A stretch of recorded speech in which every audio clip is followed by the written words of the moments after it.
I got the horse right here, the name is Paul Revere, and here's a guy that says if the weather's clear, can do.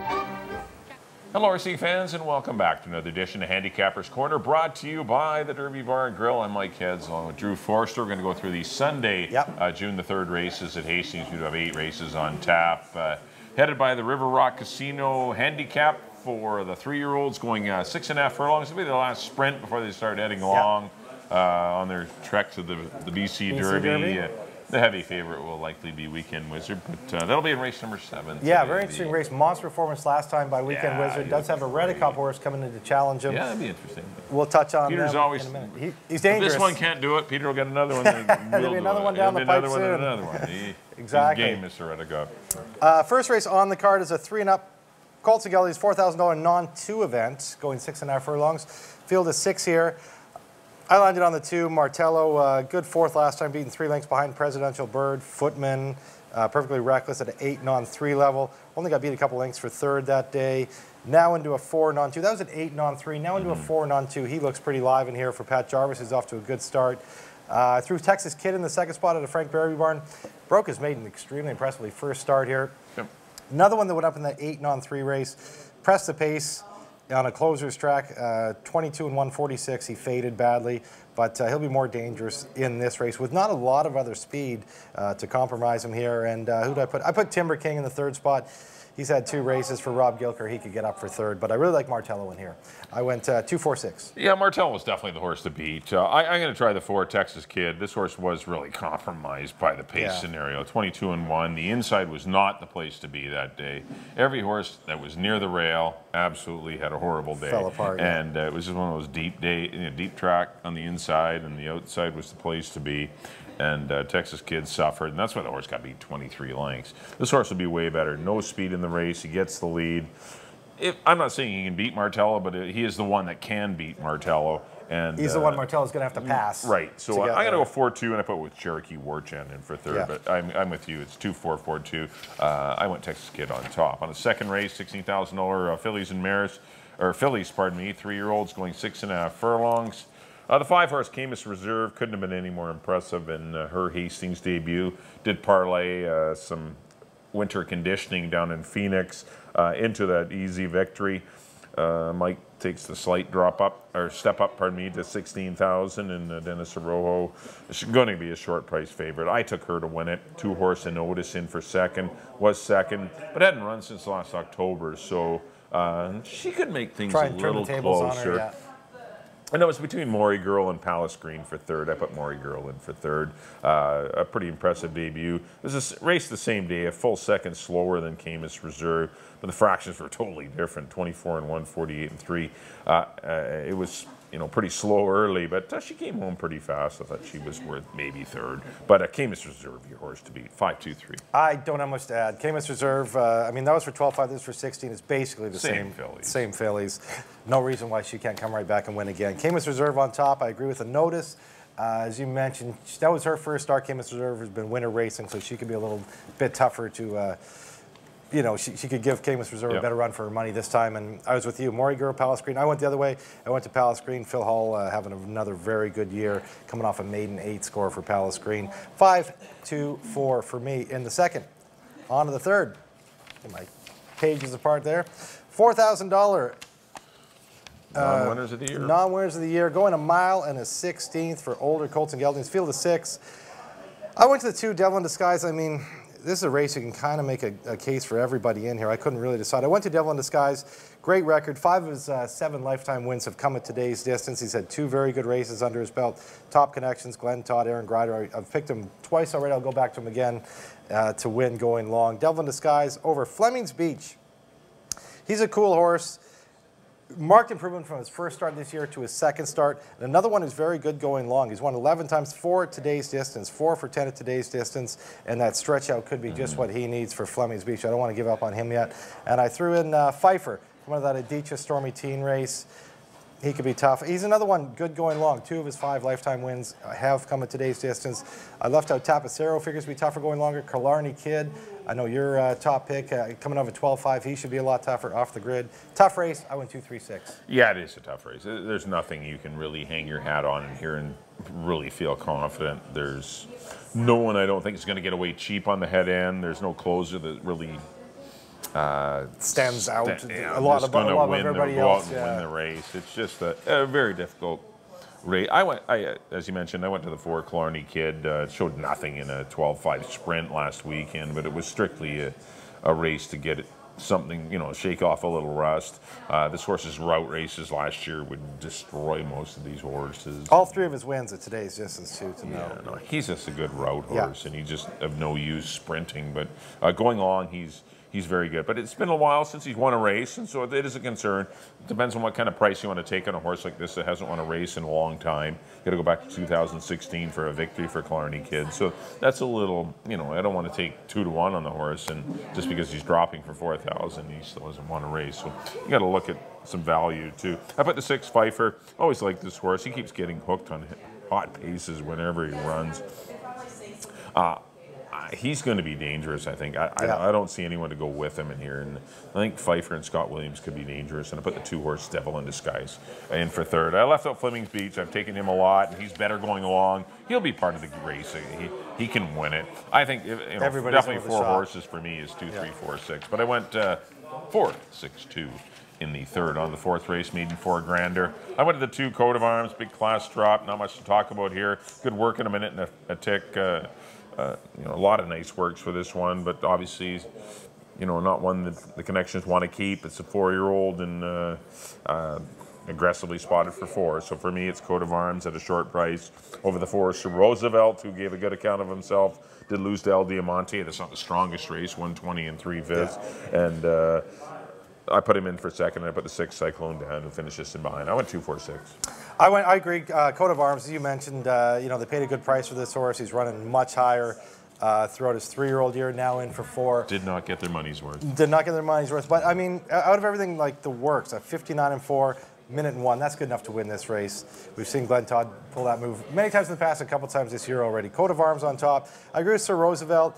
As you mentioned, not an incredibly impressive race his first start, but just got beat ahead, and he could, move forward off of that for a live barn, Mark Cluche. So Roosevelt in 2nd, and who did I throw in? I threw in Desi of the Rob Gilker barn. Ran for 25 his first start, in here for 4. It could be a little bit there. I went 2, 4, and 8 in the 4th. If Glenn entered a bunch of horses, I guarantee you Troy entered 1. He entered Coat of Arms. Yeah, yeah. Mean for That's 4. the Troy move. The Troy Absolutely. On to the 5th. Nice optional 50 for fillies and mares. Good race here. Field of 7, going 6.5 furlongs. I went to the 5 Indie Rock. I liked her in her first start. She was super impressive. And last time, could not have been more impressive. Had a good 3-year-old year, and boy, is she grown up as a 4-year-old. She's out of that Good Mare Concert Music, and just a mare that's really on the improve, and could be in stakes company heading down the road here. Indie Rock for me over Morning Blurs. She's been firing bullets in the mornings, looking for a spot to run. They weren't keen on running her in stakes. They found a nice 50 to run her, and Aaron Grider takes the call. Morning Blurs, she'll be the one you have to run down. She's quick. What did she win? She's won 5 in a row. Got her in the 2nd spot, and I threw in, I was thinking, good luck to you. I ended up on Sailing for the Sun. She ran a stake, ran a good account of herself in her first start, in that little dip down below stakes company. Whenever she's done that in the past, she's been pretty tough, and I could see her being tough in here. 6-5-4 for me. No, sorry, 5-6-4. I went to the 4, Sailing for the Sun. I don't love anyone in here. There are a lot of chances. This is a very difficult race for me. No one stands out. Sailing for the Sun drops out of stakes company. I know she's been running decent races, never threatening to win a race, but just always seems to run into the placings. But I think this is a lot better spot for her finally getting out of a stakes race and into an allowance race. But she does face stakes, kind of some stakes caliber horses in here. But I think she's pretty alive. I think she should sit just in behind the pace and be pretty dangerous. But the 5 Indie Rock, I agree. She's a streaking horse. That just, the sky's the limit right now. She just looks great. Continues. She absolutely ran away. Those 2 from races last time, were very, very good. And I put the 1 horse, Good Luck to You, who had a horrendous beginning last time. Yeah, I could have had her in it. This horse broke poorly, and it was really taken out of the way. This horse breaks bad. This horse is just loses its focus. They like to use kind of a quirky horse that if she gets her trip, she runs well. She's a kind of a graded, kind of a grade 3 or a stakes caliber horse anyway. Yeah. But when she doesn't, she won't win for allowance. And was kind of one of them odd horses. Gotta have her thing, I went 4, 5, and 1. I left out Morning Blur, Cedar Claire, Princess Kate. It's a good little race. It is. And Quattro Cat, who's getting some class relief as well. I went 4, 5, and 1. On to the 6th race, $4,000 claimers going 6.5 furlongs. The 3-year Salzburg is making a huge drop in class. The Swift Thoroughbreds have, I guess, seen enough of Salzburg, and they have dropped him down for 4, and he's gonna be tough to beat. Put the 5, Presidential Bird, who's knocking at the door and won a race last time for non-3. Goes down to the this is a non-4 for 4,000. It's pretty much the progression you use. This looks like Presidential Bird is dropping in class. This is actually A step up, yeah. or a kind of a sideways move. This is because that was a restricted non-3/8, and this non-4/4 actually came up pretty tough. So I went 3-5, and I put the 1 Toppers Goes to his second last time to Maggie's Guy. Good race last time for Christine Amon, and looks like that one's pretty live as well. But I think Salzburg on the drop, 3-5-1. Yeah, tough to get by Salzburg here. If he's got any run left in him, his 2 races so far this year have been less than impressive. But now in for 4, he's got to be tough. Salzburg for me, on top of Topper's Ghost. Good second last time behind Maggie's Guy. A horse was coming up from Phoenix and was tough. Figured to be tough, and he was. And he dueled and beat Devil in Disguise for the second spot, beating him by a nose. And Nana's Buddy's tough Presidential Bird. I threw in My Eye Candy, making his first start of the year. Rob Maben's just been on fire. What is he, 13 for 23 in the money? And this one's been working good. I like that work, 2 back at 1 minute and 4/5. He could be on his toes here for Sahin Savachi.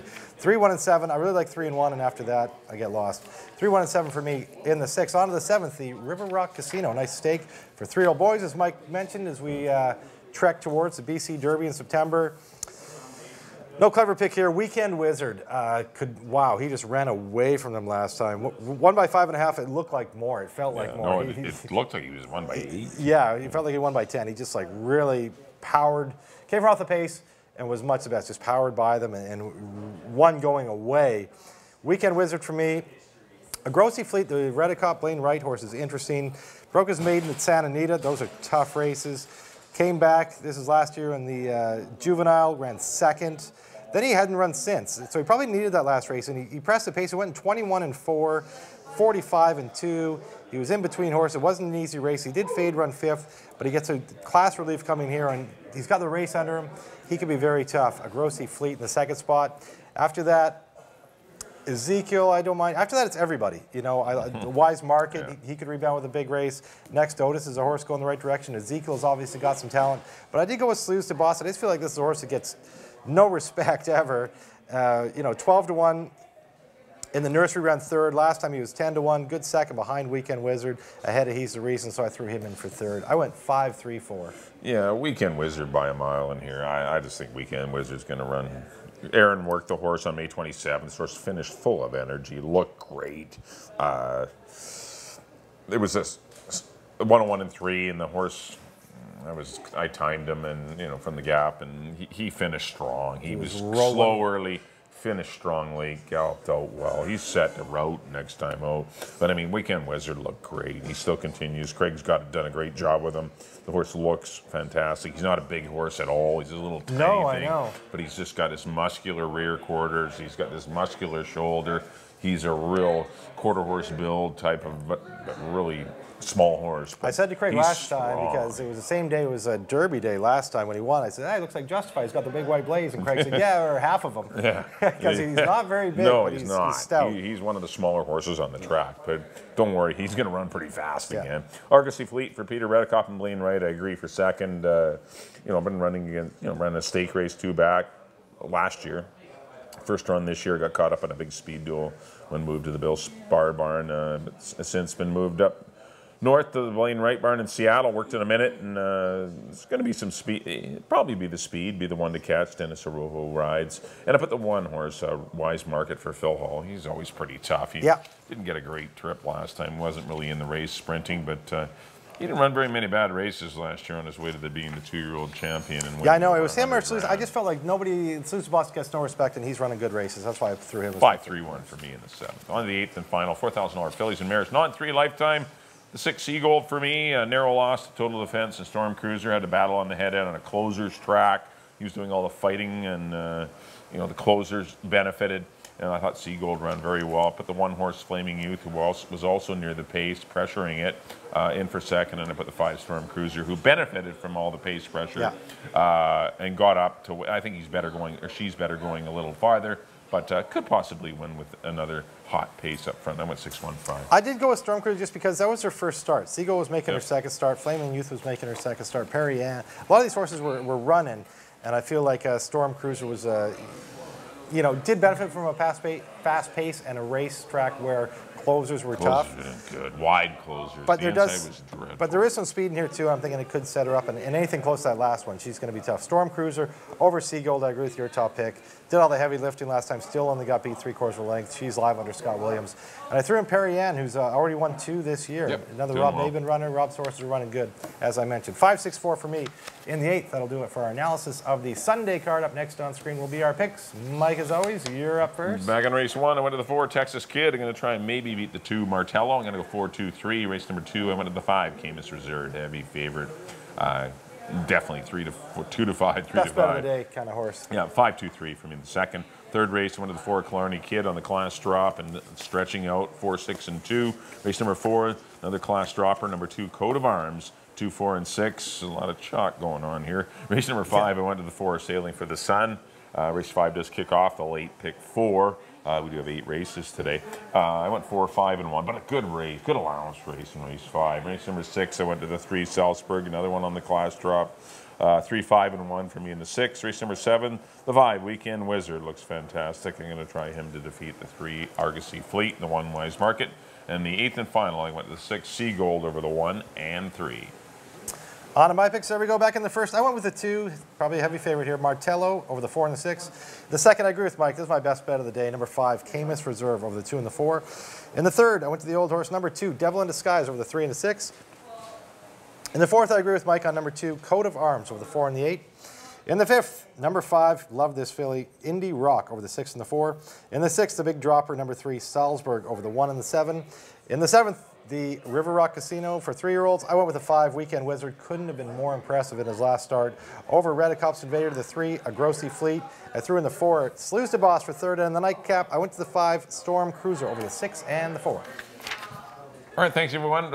A reminder that first post is at 1:50 on the Sunday program. Our next live card will be next Saturday, June the 9th. Of course, our live card will begin at 1:50. There'll be another big race going on. Can justify when the 150th Belmont Stakes. That'll be a lot of fun. It usually goes between 3:30 and 4 o'clock. I don't know, have the exact time as of yet, but we'll let you know. The big question, will he get a fast track? Yeah, I know. It's for the first time. Crazy. I know. You couldn't see him for half the race in Baltimore in the fog, and then it was a dreadfully sloppy and messy day at Churchill, and maybe Belmont will be nice. Hopefully New York treats them better. Supposed to be good. Hopefully, fingers crossed, and of course, fingers crossed for Justified to become the 13th with a Triple Crown. We still do have a little bit of space here at the Derby Bar and Grill. Give us a call, 536-2978. Come join us here for the Belmont Stakes. Well, hopefully you enjoyed the show. Good luck with all of your investments on the weekend. Hopefully we've given you a little insight, get you some winners, and get you having a little fun as you enjoy your day at Hastings Racecourse over at the Derby Bar and Grill. On behalf of Drew, thanks for tuning in. We'll see you next time here on Handicapper's Corner.